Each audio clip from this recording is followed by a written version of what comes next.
You wake up every morning and look in the mirror, and for just a split second, you see someone you barely recognize.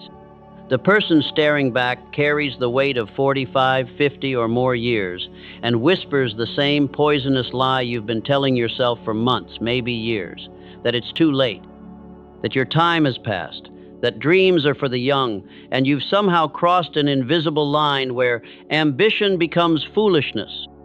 But what if I told you that everything you believe about age and opportunity is not just wrong, but dangerously backwards?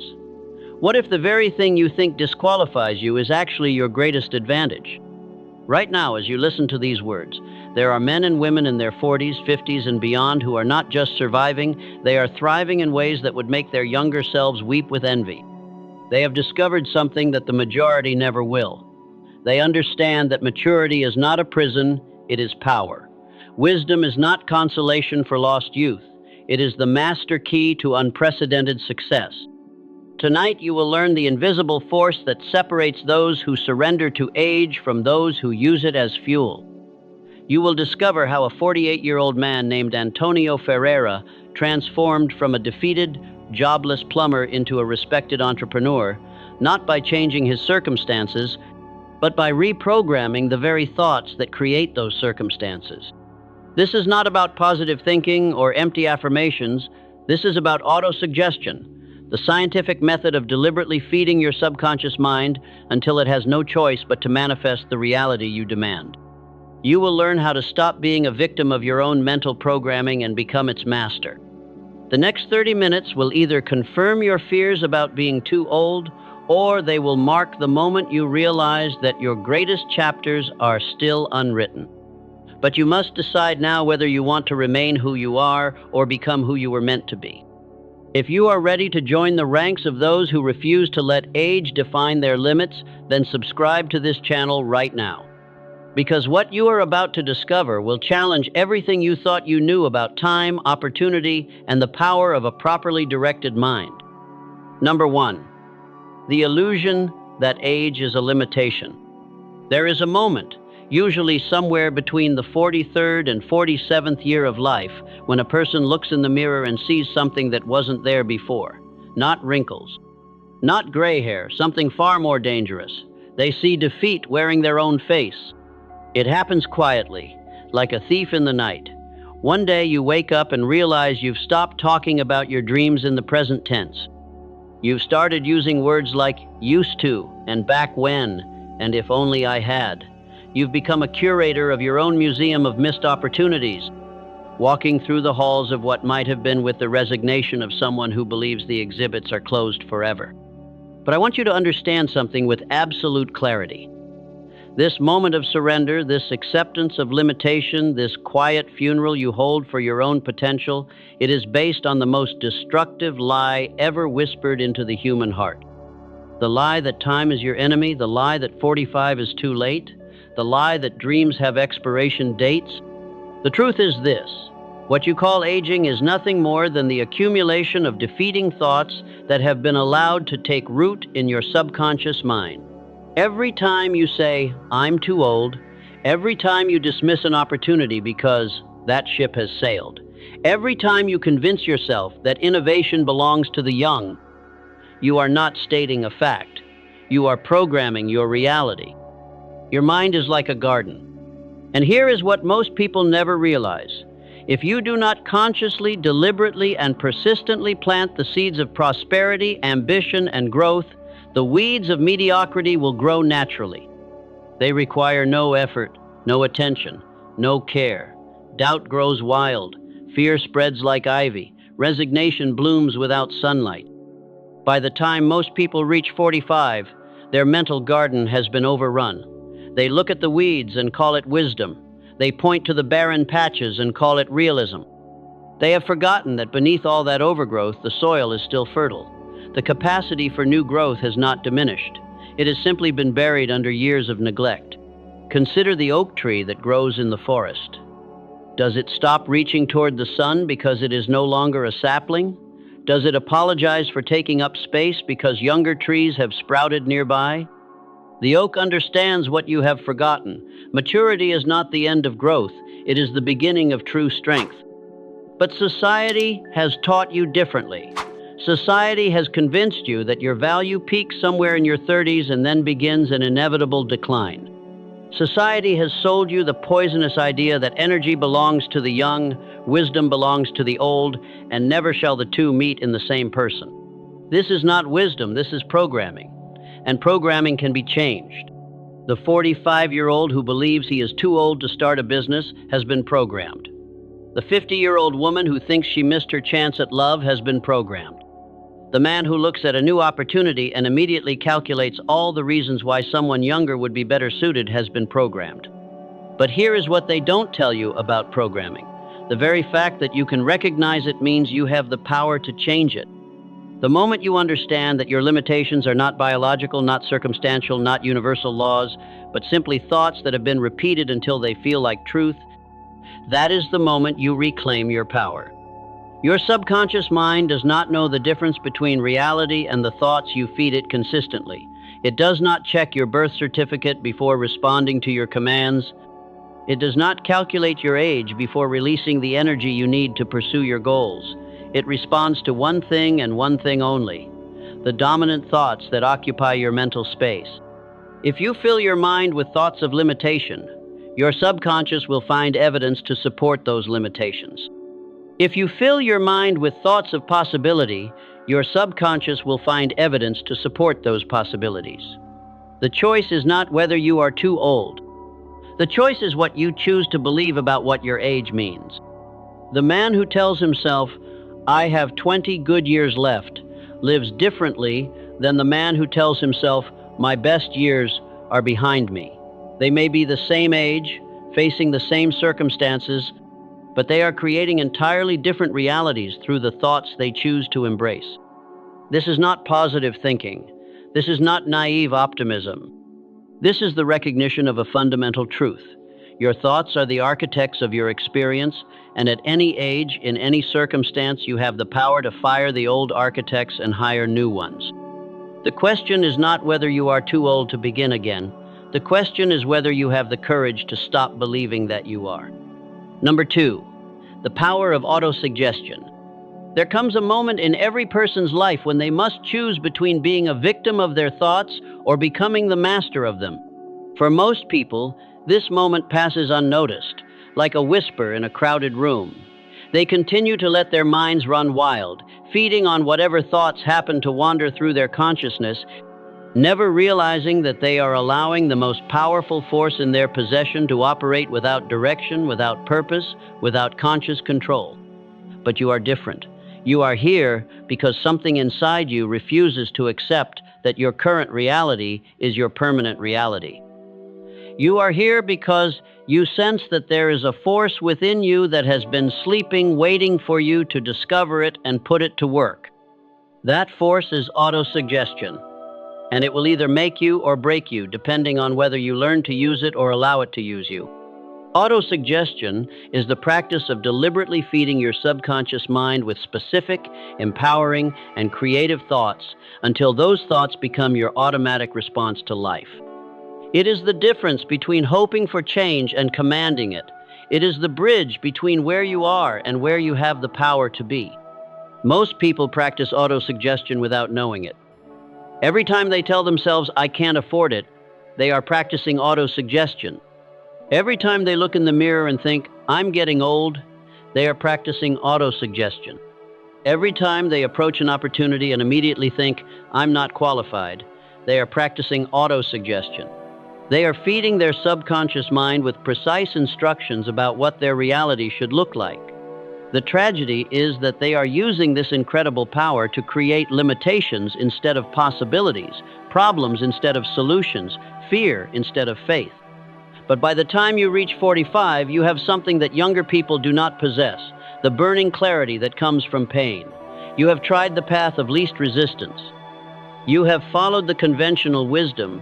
You have done what you were supposed to do, and yet here you are, hungry for something more. That hunger is not a weakness, it is a gift. Young people dream in abstractions. They want success, but they don't know what failure feels like. They want wealth, but they have never felt the weight of financial pressure. They want fulfillment, but they have never experienced the hollow ache of a life half-lived. Their desires are beautiful, but they lack the intensity that comes from knowing exactly what you don't want. When you reach 45 and you feel that stirring inside you, that restlessness, that sense that there must be more, you are experiencing what I call constructive dissatisfaction. This is not the complaint of someone who has given up. This is the battle cry of someone who is finally ready to fight for what they truly want. This dissatisfaction becomes the raw material for autosuggestion. When you know exactly what you want to escape from, you can create precise mental instructions about what you want to move toward. When you have felt the pain of mediocrity, you can fuel your autosuggestion with an intensity that younger people simply cannot match. The young person says, "I want to be successful," and means it casually. The 45-year-old who has tasted failure says, "I will be successful," and means it with every fiber of their being. That difference in intensity makes all the difference in results. Autosuggestion is not wishful thinking. It is not repeating empty phrases and hoping for magic. It is the systematic reprogramming of your subconscious mind with thoughts that are backed by emotion, powered by definite purpose, and repeated with unwavering persistence. When you practice autosuggestion correctly, something remarkable happens. Your subconscious mind begins to work as your ally instead of your enemy. It starts to notice opportunities that were always there but that you were trained to overlook. It begins to attract people and circumstances that align with your new mental programming. It gives you the courage to take actions that previously seemed impossible. But here is what most people don't understand about autosuggestion. It requires you to be willing to think thoughts that don't yet match your current reality. You must be willing to tell yourself, "I am prosperous," while your bank account tells a different story. You must be willing to affirm, "I am confident," while fear still visits you in the quiet moments. You must be willing to declare, "I am worthy of success," while the voice of past failures whispers its doubts. This is not lying to yourself. This is leading yourself. You are not denying your current circumstances. You are refusing to let your current circumstances define your future possibilities. Think of autosuggestion as a conversation between your conscious and subconscious mind. For years, your conscious mind has been having one type of conversation. This is hard. This is scary. This might not work. What if I fail? And your subconscious mind has been a faithful servant, creating experiences that match those thoughts. Now you are changing the conversation. Now your conscious mind says, "This is possible. This is exciting. This will work. I will succeed." And your subconscious mind, being the faithful servant that it is, begins to create experiences that match these new thoughts. The transformation doesn't happen overnight. Your subconscious mind has been receiving one type of instruction for years, perhaps decades. It will take time and repetition to establish new patterns. But every day that you practice autosuggestion, every moment that you choose empowering thoughts over defeating ones, you are building new neural pathways. You are creating new habits of thought. You are becoming a new person. The person who practices autosuggestion systematically and persistently does not remain the same person who started the practice. They cannot. The mind that is fed a steady diet of empowering thoughts produces empowering actions. The person who consistently sees themselves as successful begins to behave like a successful person. The individual who repeatedly affirms their worth begins to demand treatment that reflects that worth. This is not magic. This is psychology. This is the natural law of mind in operation. And it is available to you right now, regardless of your age, regardless of your circumstances, regardless of how many times you have tried and failed before. The only question is whether you will use this power intentionally or allow it to continue operating by accident. Number 3, the wisdom of maturity. There is a secret that society doesn't want you to discover. It is hidden behind the endless celebration of youth, buried beneath the constant message that innovation belongs to the young, obscured by the lie that your best years are behind you. The secret is this: the person you are at 45 possesses something that no 25-year-old can claim. You have earned something that cannot be taught, bought, or inherited. You have applied wisdom. Applied wisdom is not the same as book knowledge. It is not the accumulation of facts or theories. It is the hard-won understanding that comes from having your assumptions shattered, your plans destroyed, your certainties proven wrong, and then finding the strength to rebuild anyway. It is the wisdom that emerges from the fire of experience, and it is the most valuable asset you can possess in the pursuit of any worthwhile goal. The young person knows what the textbooks say should work. You know what actually works. The young person has enthusiasm. You have conviction born from trial and error. The young person has energy. You have focus that comes from knowing exactly what you cannot afford to waste your time on.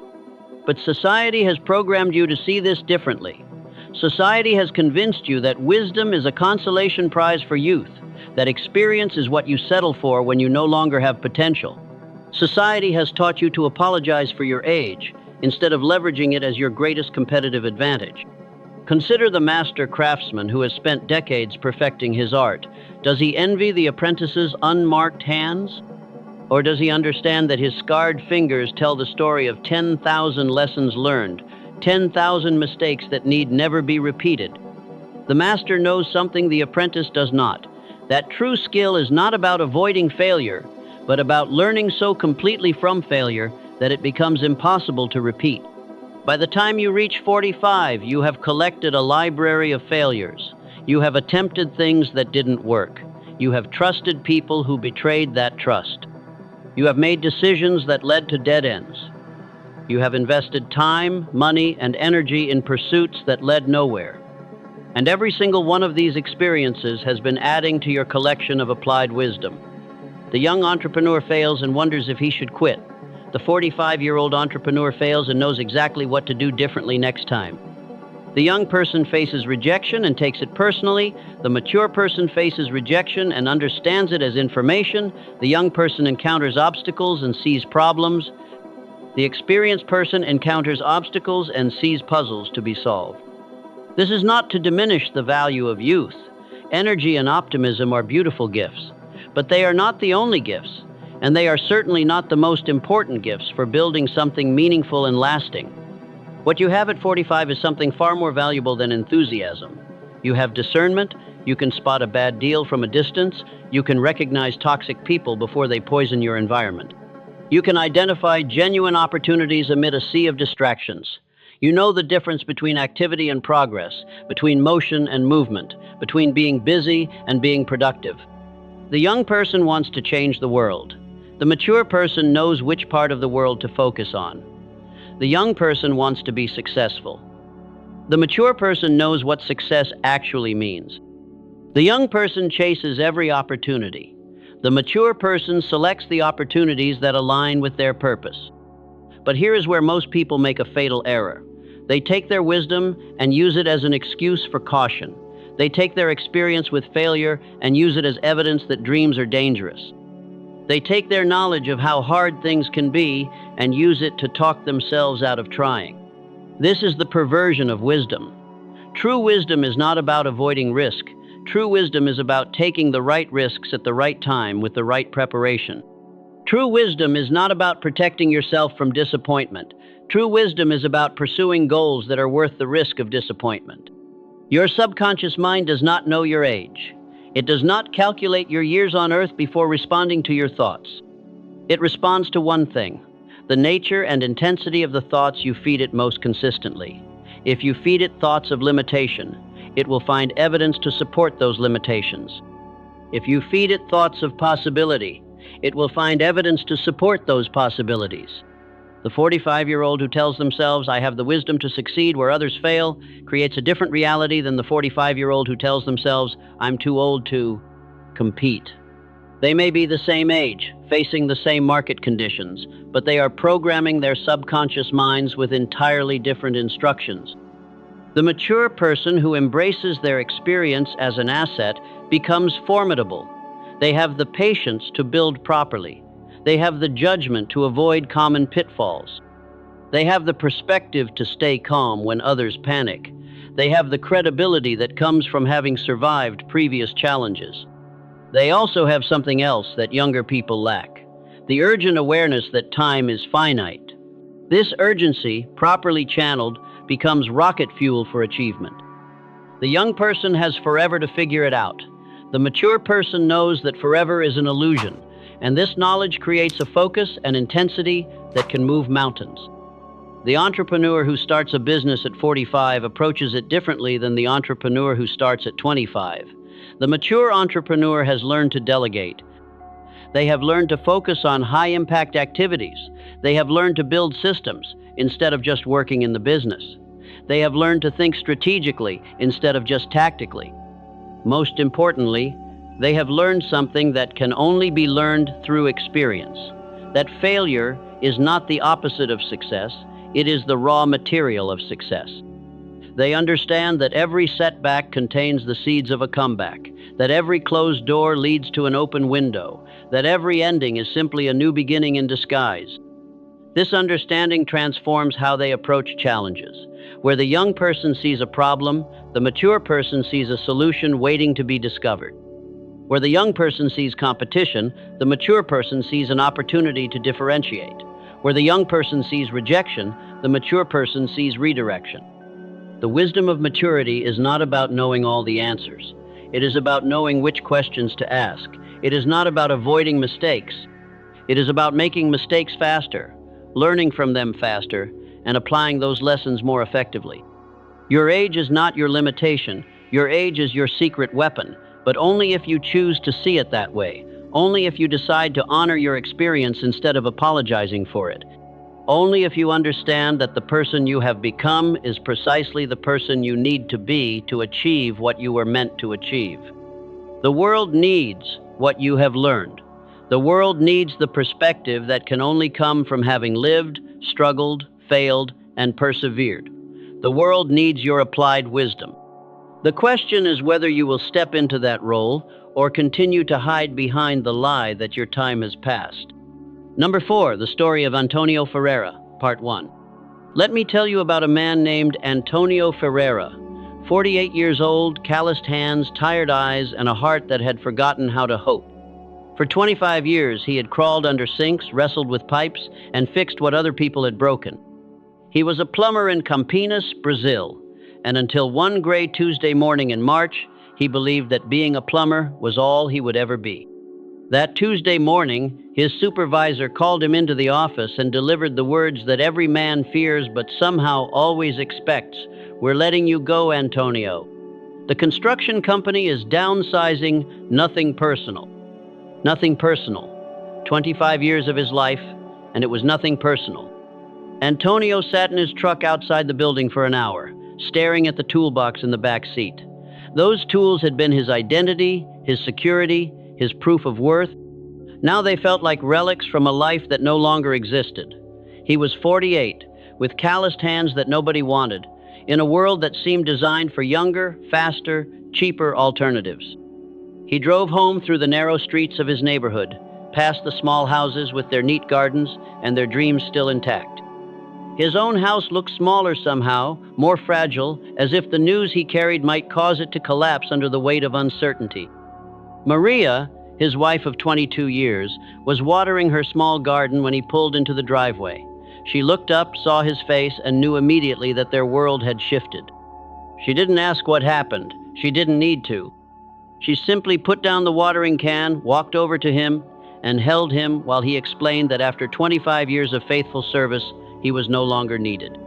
The next few weeks blurred together in a haze of job applications, rejection letters, and sleepless nights.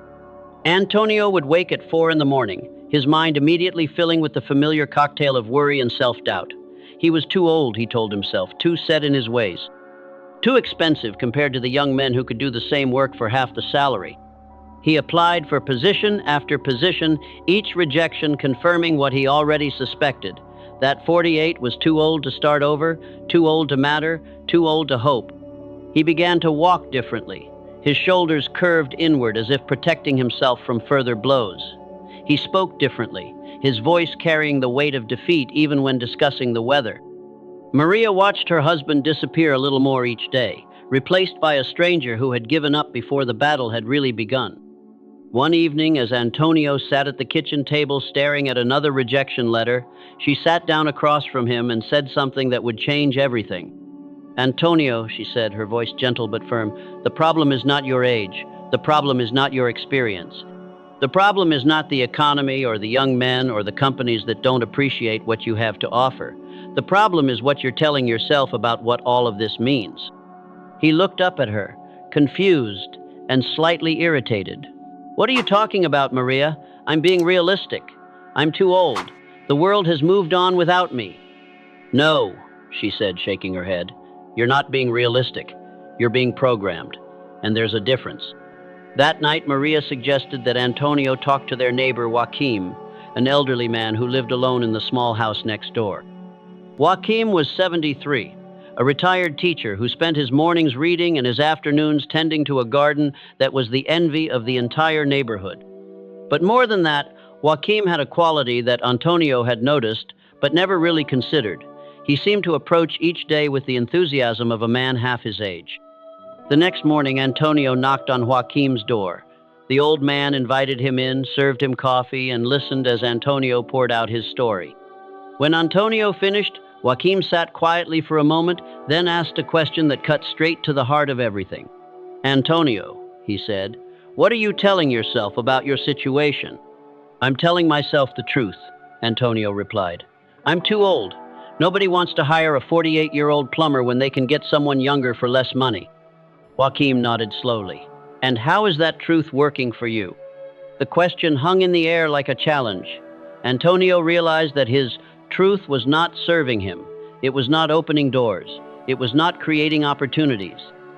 It was not inspiring hope or action or possibility. It was simply creating more of what he already had: defeat.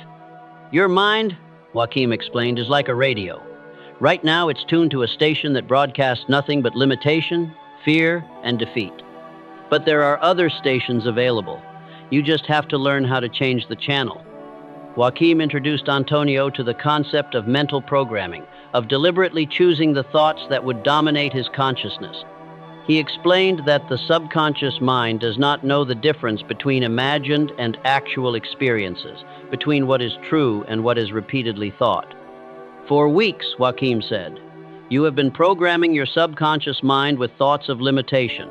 You have been feeding it evidence of your inadequacy, your age, your diminished value.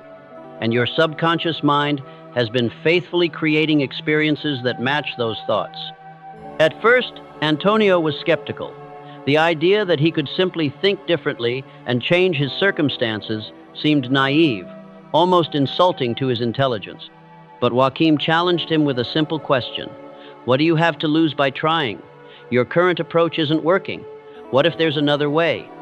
That evening, Antonio stood in front of his bathroom mirror and felt foolish. Joaquim had suggested that he begin each day by speaking directly to his reflection, feeding his subconscious mind with thoughts of possibility instead of limitation. The exercise felt artificial, awkward, embarrassing, but desperation is a powerful motivator, and Antonio was desperate enough to try anything. I am capable, he said to his reflection, the words feeling strange in his mouth. I am valuable. I have experience and wisdom that others need. I will find a way to use my skills to serve others and create prosperity. The words felt hollow at first, like reading lines from a script written by someone else. But something interesting happened. As the days passed and he continued the practice, something in his posture began to change. Something in his voice began to shift. Something in the way he looked at opportunities began to evolve. He didn't know it yet, but Antonio Ferreira was about to discover something that would transform not just his circumstances, but his entire understanding of what was possible for a man of 48 who refused to accept that his best days were behind him. Number 5. From Plumber to Provider of Peace of Mind, Part 2. 3 weeks after Antonio began his morning ritual in front of the mirror, something remarkable happened. He received a call about a small plumbing job at a local restaurant. It was nothing special, a clogged drain in the kitchen, the kind of work he had done thousands of times before. But this time something was different. This time Antonio approached the job with a mind that had been quietly transforming itself. As he worked, the restaurant owner Carlos mentioned his frustration with plumbing problems that always seemed to happen at the worst possible times. Last month, our main line backed up right in the middle of the dinner rush, Carlos complained. We had to close for 3 hours, lost hundreds of customers and thousands in revenue. In the old days, Antonio would have simply nodded, fixed the immediate problem, collected his payment, and moved on. But something had shifted in his mental programming. Instead of seeing himself as someone who fixed things after they broke, he began to see himself as someone who could prevent things from breaking in the first place. Carlos, Antonio said, looking up from his work, what if I told you that you never have to worry about plumbing emergencies again? What if you could have a system in place that prevents problems before they happen? Carlos looked intrigued. What do you mean? And in that moment, Antonio Ferreira stopped thinking like a plumber and started thinking like an entrepreneur. He explained his idea for a preventive maintenance program, a monthly service that would inspect, clean, and maintain all plumbing systems before problems could develop. It would be like health insurance for the restaurant's plumbing. Think about it, Antonio continued, his voice growing stronger with each word. You pay a fixed monthly fee, and I guarantee that you'll never have a plumbing emergency during business hours. If something does go wrong, I respond immediately. But more than that, I prevent problems from happening in the first place. Carlos was interested, very interested. By the end of the conversation, he had agreed to a 6-month trial program. Antonio walked out of that restaurant with more than payment for a simple drain cleaning. He walked out with a new identity and a new understanding of his value in the marketplace. But the real transformation was happening in Antonio's mind. As he drove home that day, he realized that he had stopped calling himself a plumber. In his conversation with Carlos, he had presented himself as a preventive maintenance specialist, a professional who ensured that businesses never experienced the costly disruption of plumbing failures. It was the same skill set, the same tools, the same knowledge, but the packaging was completely different. And in business, as in life, packaging determines value. That evening, Antonio sat down with Maria and shared his excitement about the new direction. I'm not just fixing pipes anymore, he told her. I'm selling peace of mind. I'm selling the guarantee that business owners can focus on their customers instead of worrying about their plumbing. Maria smiled, recognizing something in her husband's voice that had been missing for months. It was enthusiasm. It was purpose. It was the sound of a man who had remembered what it felt like to believe in himself. Over the next few weeks, Antonio approached other businesses in the area with his preventive maintenance concept. He spoke differently now, carried himself differently. Instead of asking if they needed a plumber, he asked if they were tired of dealing with expensive plumbing emergencies. Instead of selling his services as a cost, he positioned them as an investment in operational reliability. The response was remarkable. Business owners understood the value immediately. They had all experienced the frustration and expense of plumbing failures at inconvenient times. The idea of preventing those problems for a predictable monthly fee made perfect sense. Within 3 months, Antonio had signed 15 businesses to monthly maintenance contracts. Within 6 months, he had 30 contracts and more inquiries than he could handle alone. The man who had been unemployable at 48 was now turning away business at 49. But the most significant change was not in his bank account, it was in his identity. Antonio no longer saw himself as a tradesman hoping someone would hire him. He saw himself as a business owner providing a valuable service. He no longer apologized for his age. He leveraged his experience as proof of his reliability and expertise. When potential clients met with Antonio, they didn't see an aging plumber desperate for work. They saw a seasoned professional who understood their business challenges and had the experience to solve them. His gray hair became an asset, not a liability. His years of experience became a selling point, not an embarrassment. The transformation was so complete that when Antonio hired his first employee, a young man named Roberto, the young man naturally deferred to Antonio's expertise and leadership. Roberto didn't see an old man trying to compete with younger workers. He saw a successful business owner who had something valuable to teach. By the end of his first year in business, Antonio had tripled his previous income. He had 35 regular clients, 2 employees, and a waiting list of businesses wanting to sign up for his preventive maintenance program. He had gone from unemployed and unemployable to in-demand and indispensable. But perhaps the most remarkable change was in how Antonio spoke about his future. The man who had once believed his best years were behind him now talked excitedly about his 5-year expansion plans. He spoke about franchising his preventive maintenance concept to other cities. He discussed the possibility of training other experienced tradesmen to build similar businesses. The mirror in Antonio's bathroom now reflected back a different man. Not because his age had changed, but because his self-concept had transformed. The daily practice of programming his subconscious mind with thoughts of possibility had literally recreated his reality. His wife Maria often marveled at the transformation. "It's like you became a different person," she would say. And Antonio would correct her, "I became the person I was always capable of being. I just had to remember how to believe it." The story of Antonio Ferreira is not a fairy tale, it is not a miracle, it is the natural result of a mind that has been deliberately programmed with thoughts of possibility instead of limitation. It is proof that age is not a limitation but a qualification, that experience is not a burden but a competitive advantage, that it is never too late to reinvent yourself as long as you have the courage to reinvent your thoughts first. Today, at 52, Antonio Ferreira runs a successful preventive maintenance company that serves over 60 businesses across 3 cities. He is not the same man who sat in his truck that gray Tuesday morning, staring at his tools and wondering if his life had any value left. He is living proof that the person you are at 48 or 58 or 68 is not the person you have to remain. He is evidence that your circumstances do not define your possibilities, but your thoughts about your circumstances do. And if it worked for a 48-year-old plumber in Campinas, Brazil, it can work for you wherever you are, whatever your age, whatever your current circumstances might be telling you about what's possible. Number 6, the core message of transformation. The story of Antonio Ferreira is not unique because it happened to one man in Brazil. It is profound because it reveals a truth that applies to every human being who has ever felt that time has passed them by, that opportunity has moved on without them, that their moment has come and gone. The truth is this: your age is not your limitation. Your age is your accumulated wisdom. Time is not your enemy. Time is your teacher. And the lessons you have learned, the scars you have earned, the wisdom you have gathered from 40, 50, 60 years of living, these are not consolation prizes for lost youth.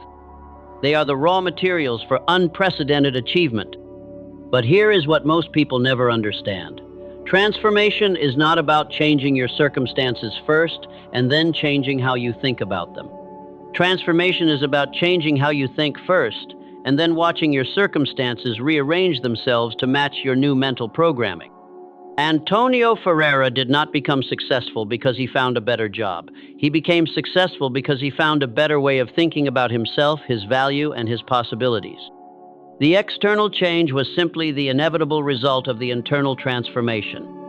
Your subconscious mind is the most powerful force at your disposal, but it is also the most misunderstood. Most people spend their entire lives unknowingly programming their subconscious mind with thoughts of limitation, fear, and inadequacy. They feed it a steady diet of, "I can't," "I'm too old," "It's too late," "I'm not qualified," and then wonder why their lives reflect those thoughts. But your subconscious mind is not your critic, it is your servant. It does not judge the thoughts you feed it. It does not evaluate whether your goals are reasonable or your dreams are realistic. It simply takes the dominant thoughts in your conscious mind and works tirelessly to make them your reality. If you consistently think thoughts of limitation, your subconscious mind will find evidence to support those limitations.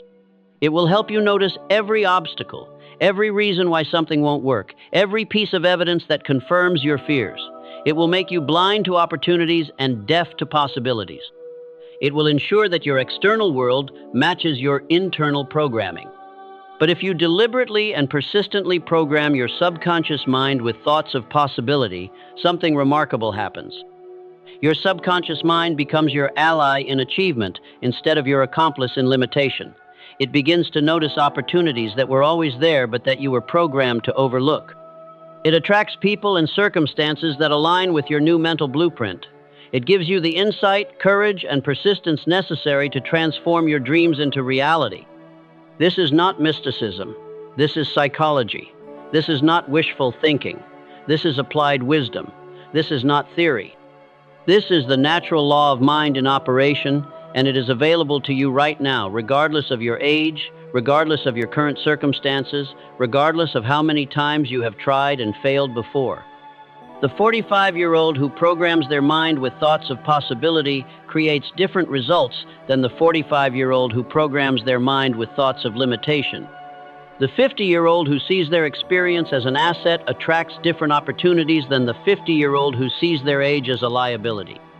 The 60-year-old who believes their best years are ahead of them lives differently than the 60-year-old who believes their best years are behind them. It is the same life, the same circumstances, the same market conditions, but it is an entirely different reality, created by entirely different thoughts. Age brings gifts that youth cannot possess, patience earned through experience, judgment refined by trial and error, focus born from understanding that time is finite and precious, confidence that comes from having survived previous challenges, clarity about what matters and what doesn't, wisdom to avoid the mistakes that derail younger people. But these gifts are only valuable if you choose to see them as gifts. If you see your age as a limitation, then your accumulated wisdom becomes nothing more than a collection of reasons why new things won't work. If you see your experience as evidence of your inadequacy, then your years of learning become a prison instead of a platform. The choice is not whether you are too old to begin again. The choice is what story you tell yourself about what your age means. The choice is whether you program your subconscious mind with thoughts that serve your highest aspirations or thoughts that reinforce your deepest fears. Antonio Ferreira made that choice at 48. He decided to stop programming his mind with thoughts of limitation and start programming it with thoughts of possibility. He decided to see his experience as a qualification instead of a disqualification. He decided to view his age as accumulated wisdom instead of accumulated wear. The result was not just a new business, it was a new identity. It was not just increased income, it was increased confidence, purpose, and fulfillment. It was not just external success, it was internal transformation that made external success inevitable. Today, at 52, Antonio Ferreira is not the same man who sat in his truck that March morning wondering if his life had any value left.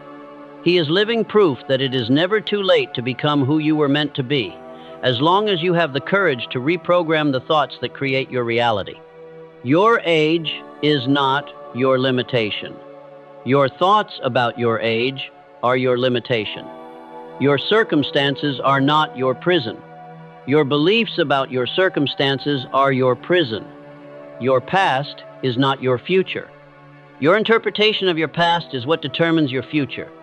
The question is not whether you can change your life at 45, 55, or 65.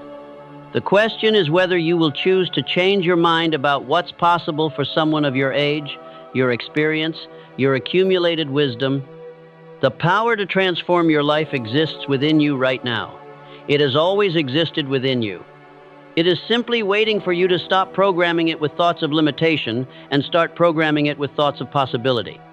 The moment you make that choice, the moment you begin to see your age as an asset instead of a liability, the moment you start programming your subconscious mind with thoughts worthy of the person you are capable of becoming, that is the moment your real life begins. And it doesn't matter if you are 45 or 75. It doesn't matter if you have failed before or succeeded before. It doesn't matter what anyone else believes about what's possible for someone your age. What matters is what you choose to believe. What matters is how you choose to program your mind. What matters is whether you will use the wisdom of your years to limit your future or to create it. The choice is yours, and the time to make it is now. There is a moment that comes to every person who dares to reprogram their mind, a moment when the old voice of limitation grows quieter and a new voice begins to speak. It is not a dramatic revelation. It is more like the sunrise, so gradual that you don't notice it happening until suddenly the world is filled with light. Antonio Ferreira experienced this moment on a Tuesday morning, 6 months after he began his practice of autosuggestion. He woke up, looked in the mirror, and realized that the face staring back was no longer that of a defeated man hoping for a chance. It was the face of a man who created chances. The transformation was complete not because his circumstances had changed, but because he had changed his relationship with his circumstance. This is the secret that separates those who thrive after 45 from those who surrender to the illusion of limitation. They understand that every morning brings with it the opportunity to choose again, to choose what thoughts will dominate their consciousness, to choose what story they will tell themselves about what their age means, to choose whether they will be victims of time or masters of it. Your subconscious mind is listening to this conversation right now. It is recording every word, every emotion, every possibility that these words awaken within you. It does not judge whether you are worthy of transformation. It does not calculate whether you are too old to begin again. It simply waits for your instructions, ready to serve whatever vision you choose to embrace. The path forward is not complicated, but it requires something that many people are unwilling to give. The daily discipline of feeding your mind with thoughts that serve your highest aspirations instead of your deepest fears. It requires the courage to see yourself not as you are, but as you are becoming. If you are ready to join the ranks of those who understand that maturity is power, that experience is currency, and that the best chapters of your life are still unwritten, then stay connected to this journey of transformation. Subscribe now, because what we explore together in the days ahead will determine whether you remain who you are or become who you were always meant to be. The question is not whether you can change your life at 45, 55, or beyond. The question is whether you will choose to change your mind about what is possible for someone who has lived long enough to understand that time is not the enemy of dreams, but the forge in which they are refined into reality.